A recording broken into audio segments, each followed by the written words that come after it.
ओम जय साईनाथ, जय साईनाथ। आदि न अंत तुम्हारा, तुम्हें श्रद्धा नमन हमारा। ओम जय साईनाथ, जय साईनाथ।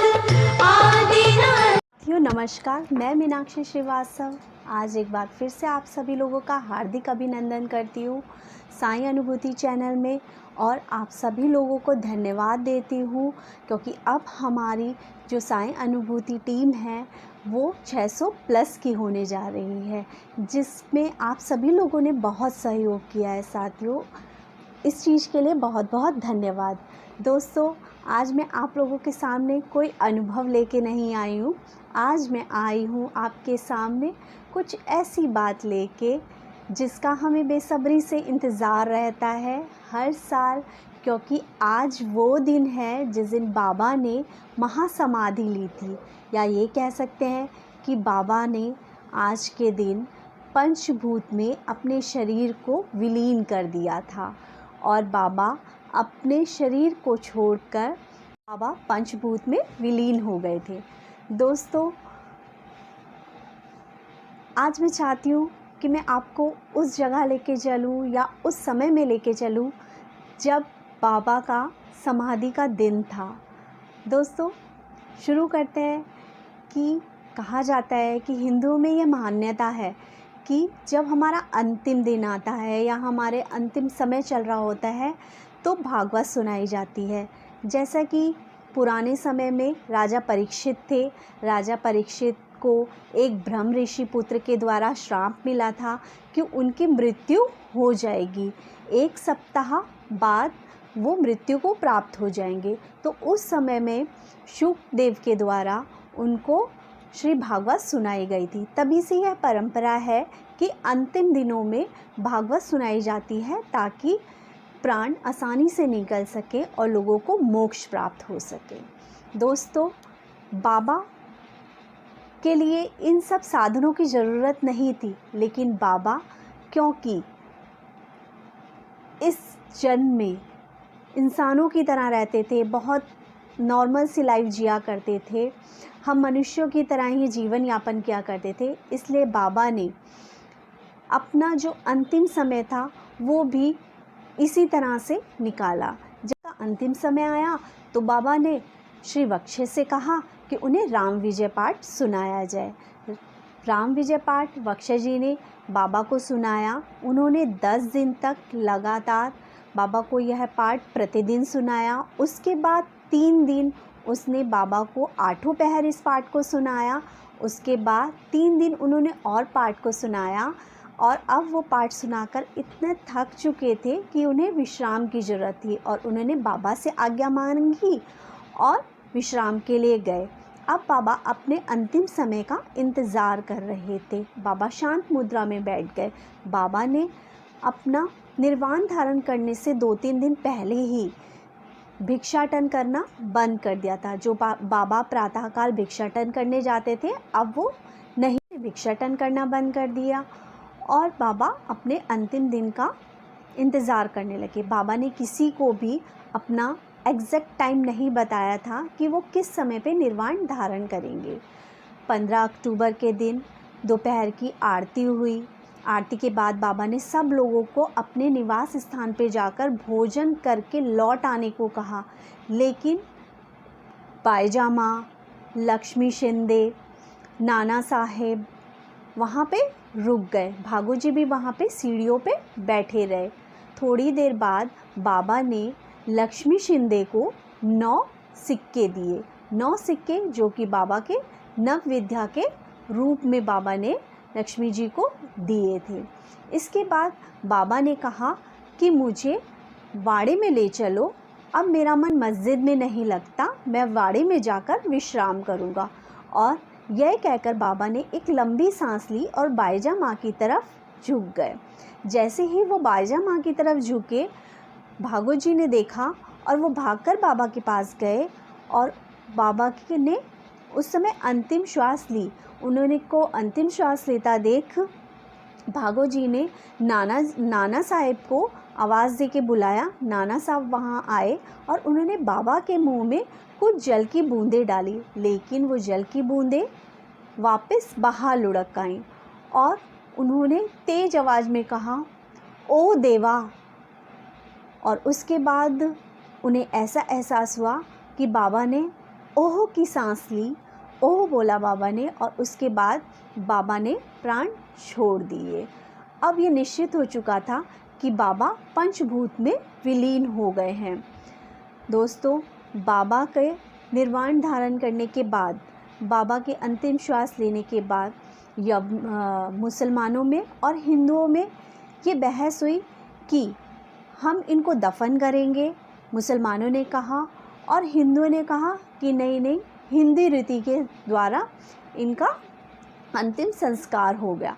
लेकिन रामचंद्र पाटिल को ये बिल्कुल भी मंजूर नहीं था।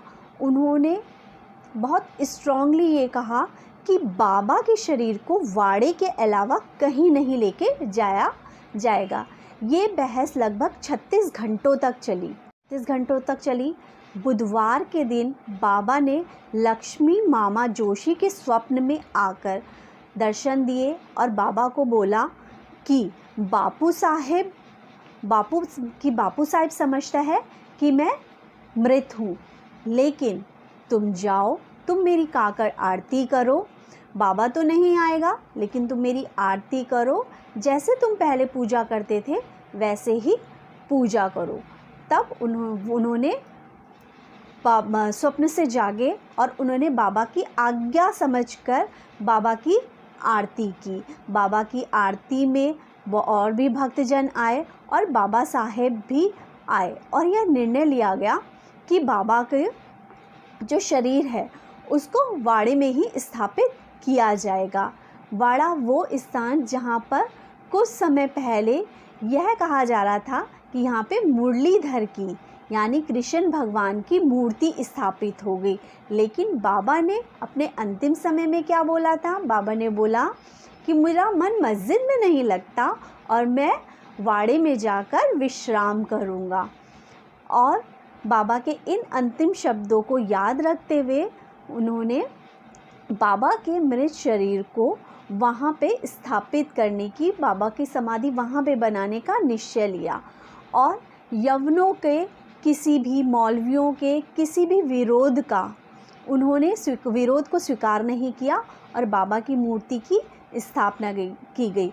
और मुरलीधर की मूर्ति की जगह बाबा की स्थापना की गई और बाबा का वहाँ पे समाधि मंदिर बना, जो दोस्तों आज भी हम भक्तों की रक्षा करता है। उसी तरह हम भक्तों के सपने पूरे करता है, हम भक्तों की इच्छाएं, दुख, दर्द सब मिटाता है।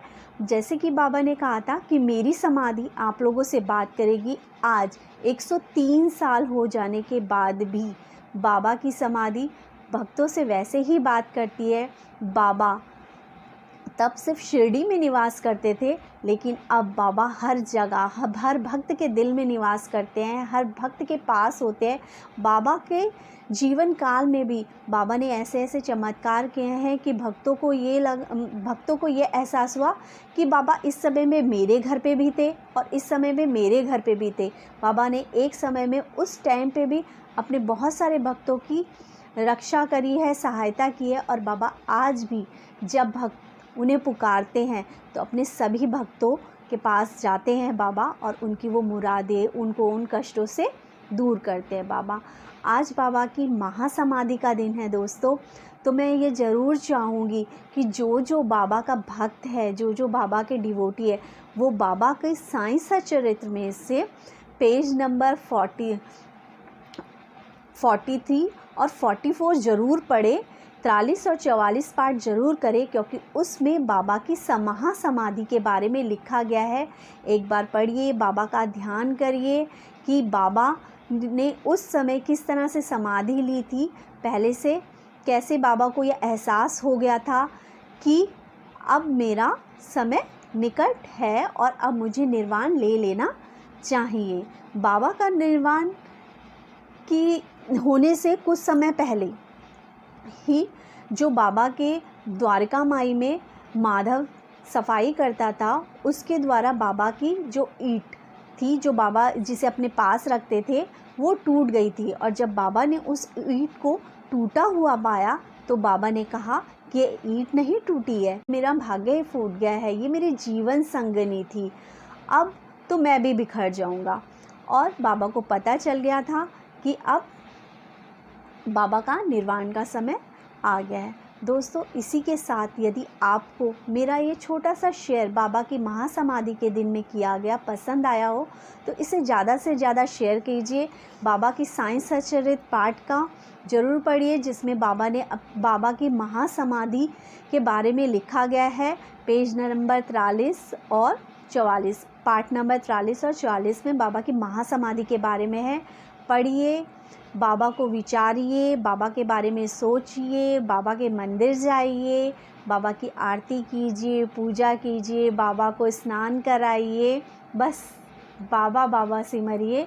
बाबा जिस तरह से उस समय भक्तों का साथ देते थे, बाबा आज भी साथ देते हैं।